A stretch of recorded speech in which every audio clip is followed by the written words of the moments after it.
everyone. This video will be a fun one. It's about wealth or about your path to financial freedom. Many people, when they think about how to get rich, they basically think about simply about the income side of like having some giant income of like either starting the next Microsoft or winning the lottery or simply solving everything on the income side.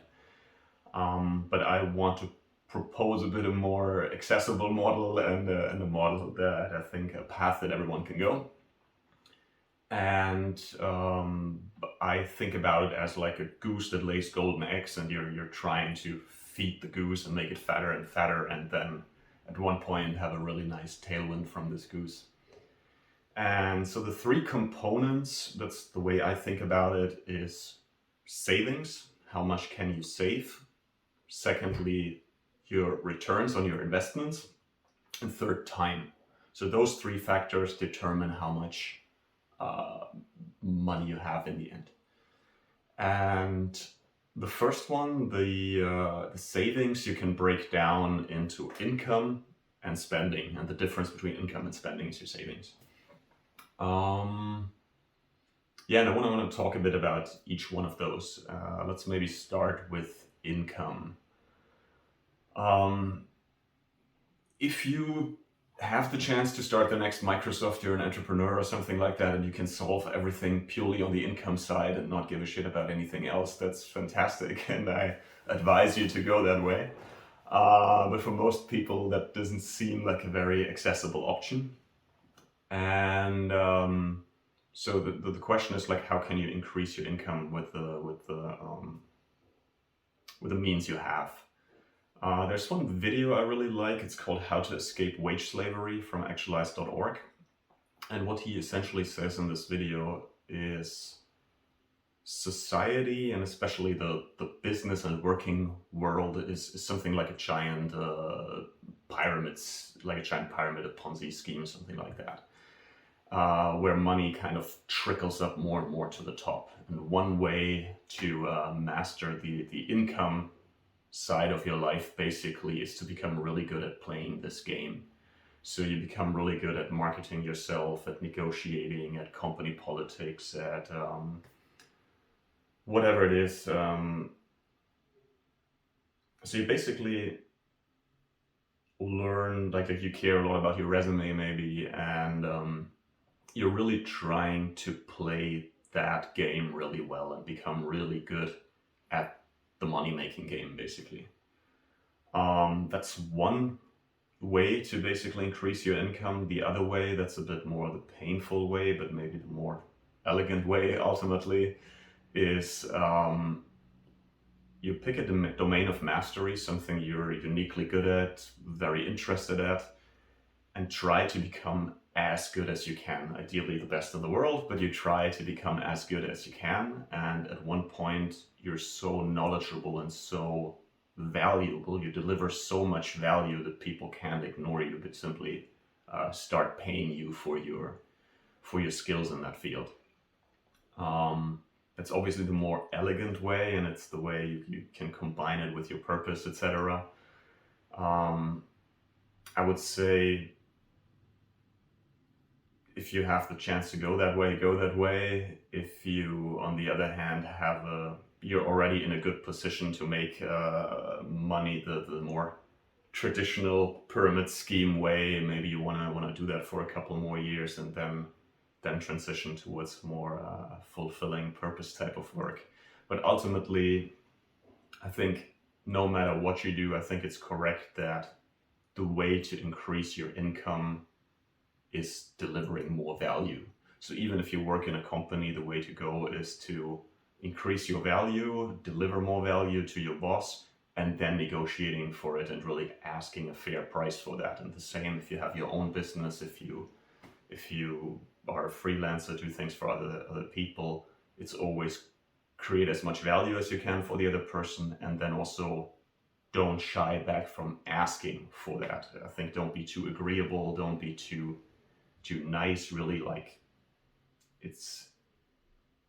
don't be too nice sounds wrong, but like ask for the value you deliver in the end. So that's the income side. Then on the other side, there's the saving side, and or the spending side basically. So your savings is the difference between income and then spending. And one piece of advice I once read in a book that I thought was good, he says like at least 10% of your income you should always just save, and save it at the beginning of the month, because if you wait till the end of the month how much is left, there will always be nothing left. And so the way to do it is at the beginning of the month. Ideally you plan this in advance and do this in the long run. You set a certain amount aside that you save every single month, and it's the only purpose is to feed the goose. Like you only take this money to save. And I feel once the goose starts growing and you see the whole system working, it's also more fun, kind of like there's even some joy, I would say, in saving.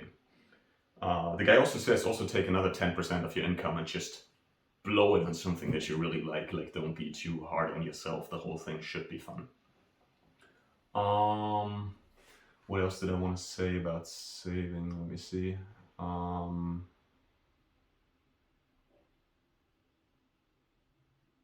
Yeah, I feel it's also good to think in terms of saving money, that it basically means freedom. The more you spend and the more you get into the habit of spending more, the less free you are. And the more you can cut down on your spending, the more freedom you have, the closer you are to the moment where you can say, I can do whatever I want every single day. And I think people sometimes say like they can't save any money because they make so little money, but there's always another person making 10% less or half of what you make. And so I think unless it really gets you into a horrible position where you can't live with the people you like anymore, you have to make some drastic life changes. If you save money, you should really get into the habit of saving at least a little bit. Yeah, also like if you're on the very minimum, like there's probably no point in making your life even worse by saving your last couple pennies. Then it's probably better to concentrate more on the income side and getting that one up. One way I like to think also about money in general is to think about it in terms of runway. So if you have, let's say, you have 100,000 saved up and you spend 33,000 a year on average. That means you have 3 years runway. You have 3 years of doing whatever you like with your life, but then you have to go back to making money. Now you can obviously increase that number by putting more money aside. So if you have 133,000 and you spend 33,000 a year, then you have 4 years of runway. But you could also cut down basically on your spending and only spend 25,000 a year. So without saving more money, you would also have 4 years of runway. And so I like that way of thinking because it kind of gets you into a mindset of being a bit more careful about your spending, because you instantly recognize like how you eat up your own freedom if you spend more money on shit you don't need. And it's also a fun journey to say like I increase my runway, and at one point, if the returns on your investments are high enough, you gain infinite runway, which means for the rest of your life you can do whatever you want. And I think it's a very motivating and positive thing, and that motivates at least me to save a bit more money and not go overboard with buying a lot of things. The next thing would be investment returns. So getting a bit of a feel of what's realistic in terms of returns. So if you look at the stock market, for example, the Standard & Poor's index in the US, over the very long run, over 100 years, it made around 10% per annum, something like that. And I feel that's a good baseline to start at, to assume you make something like that. At the moment, everything seems to be quite pricey, so maybe over the next, because the returns in the past 10 years were very high, over the next 10 years you probably have to expect a bit less.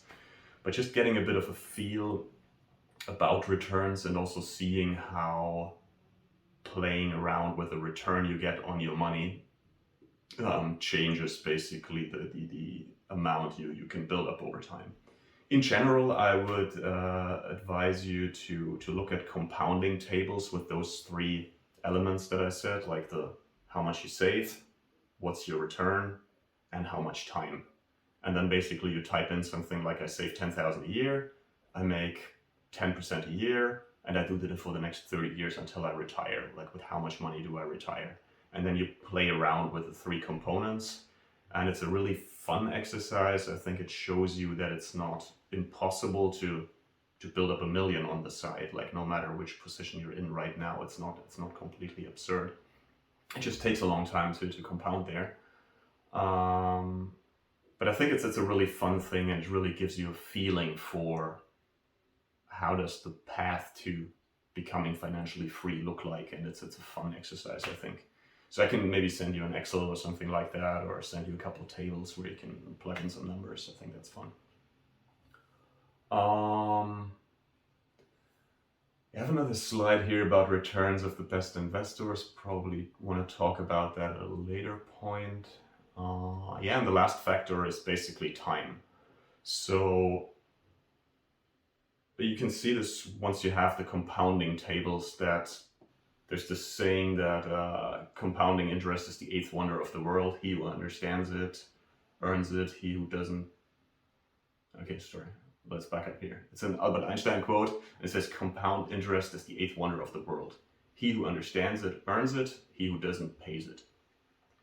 Yeah, I think compound interest it's amazing to see how that curve goes up over time, and that even moderate amounts of saving, if you just compound it long enough at a decent rate, grow into gigantic piles of money.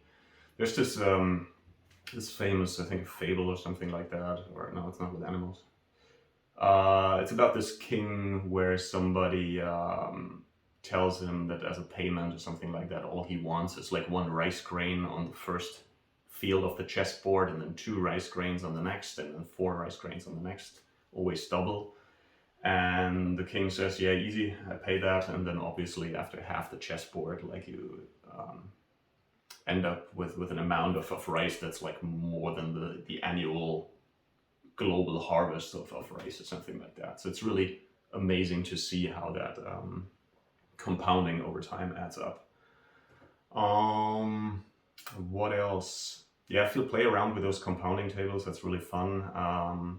One thing I think is really fun also to know, there's this thing called the rule of 72, which means if you divide the returns you make on your money, if you divide 72 by the returns you make on your money, you will end up with a number of years, roughly, with a number of years it takes for your money to double, or vice versa. If you know how many years it takes your money to double, you can calculate how much return that would be.